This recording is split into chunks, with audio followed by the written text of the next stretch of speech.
Ótimo dia, povo de Deus. Nosso devocional Pedras Preciosas do Grego, autor Rick Renner. Hoje, dia 18 de fevereiro. Título: Deus usa os fracos para confundir aqueles que pensam que são grandes e poderosos. Texto base, 1 Coríntios capítulo 1, verso 27. Deus escolheu as coisas fracas do mundo para envergonhar as fortes. Considere por um instante o quanto foi incrível o fato de Deus escolher Davi para lutar contra o gigante Golias. Davi era apenas um garoto quando Deus o chamou. Ele era tão jovem, tão imaturo no seu desenvolvimento físico, que a Bíblia diz: olhando o filisteu e vendo a Davi, o desprezou, porquanto era moço, ruivo e de boa aparência. 1 Samuel 17:42. Golias interpretou como uma piada quando viu quem havia sido enviado para lutar com ele. O gigante riu quando viu quem Deus havia escolhido. 1 Samuel 17:43 nos diz o que Golias disse: Sou eu algum cão para vires a mim com paus?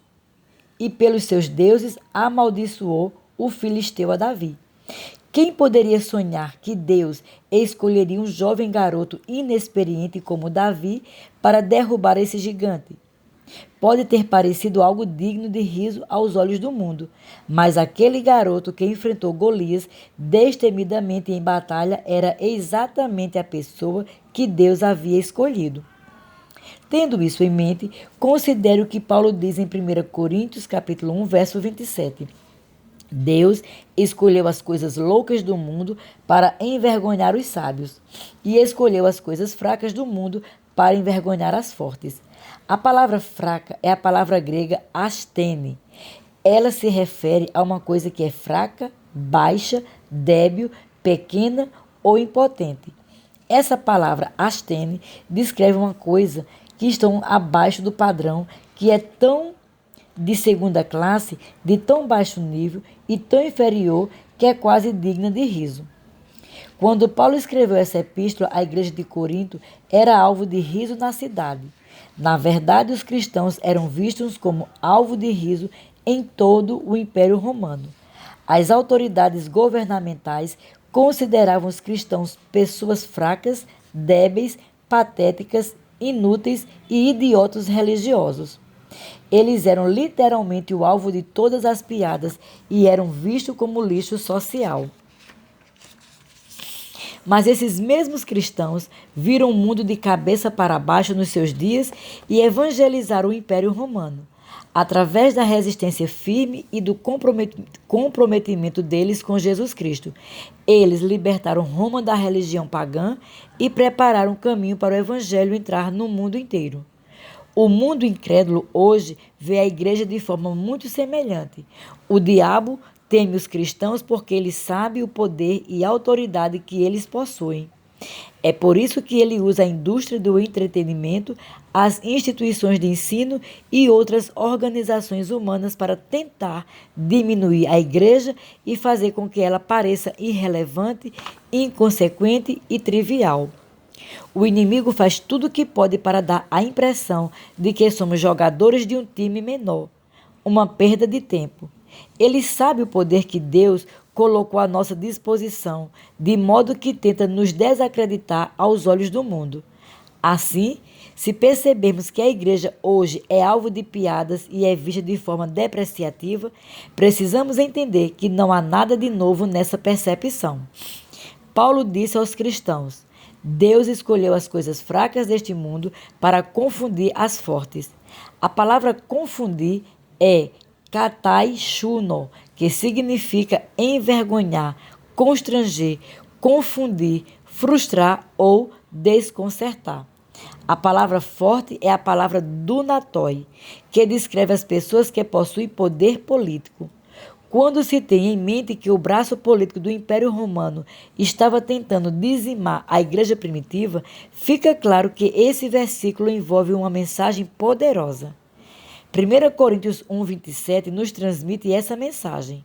Deus escolheu aqueles que o mundo considera ser débeis e impotentes, e até dignos de riso.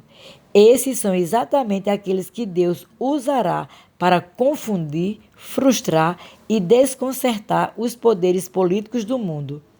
Levou algum tempo para a Igreja de Jesus Cristo envergonhar todas as forças malignas que haviam se levantado contra ela. Mas, no fim, foi isso que aconteceu. Com o tempo, a Igreja se ergueu em poder e mudou a face da história. As pessoas comuns, regulares, ordinárias que Deus havia escolhido eram tão poderosas no Senhor que conquistaram o mundo para o cristianismo no seu tempo. Assim, pare de se ver como alguém que está abaixo do padrão, que é de segunda classe, de baixo nível ou inferior.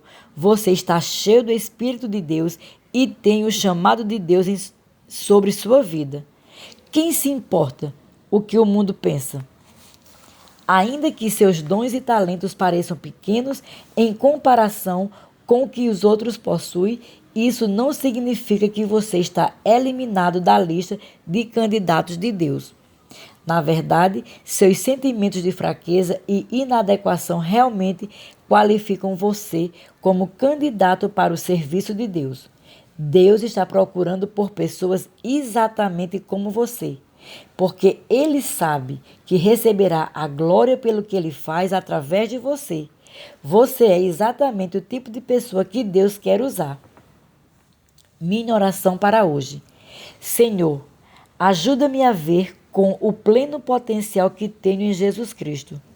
Sinto-me tentado a me ver de acordo com o meu passado, mas a partir de hoje te peço que me ajudes a ver a mim mesmo através das promessas da tua palavra. Sei que com a tua graça e o teu poder posso superar qualquer fraqueza ou enfermidade que tenha sido um obstáculo para mim no passado. Volto-me para a tua graça e peço que liberes o teu poder sobre mim para que eu possa ingressar na realidade da pessoa que tu me criastes para ser. Assim eu oro em o nome de Jesus. Minha confissão para hoje. Confesso que não estou abaixo do padrão, que não sou de segunda classe, de baixo de nível ou inferior. Sou cheio do Espírito de Deus e tenho o chamado de Deus sobre minha vida. Ainda que meus dons e talentos pareçam pequenos em comparação com os dos outros, tenho tudo o que necessito para fazer o que Deus me pediu para fazer.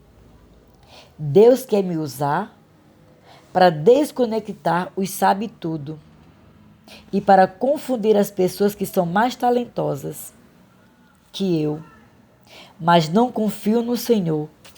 Ele quer receber a glória por causa do que Ele faz através de mim. Declaro isso pela fé, em nome de Jesus. Para refletir. 1.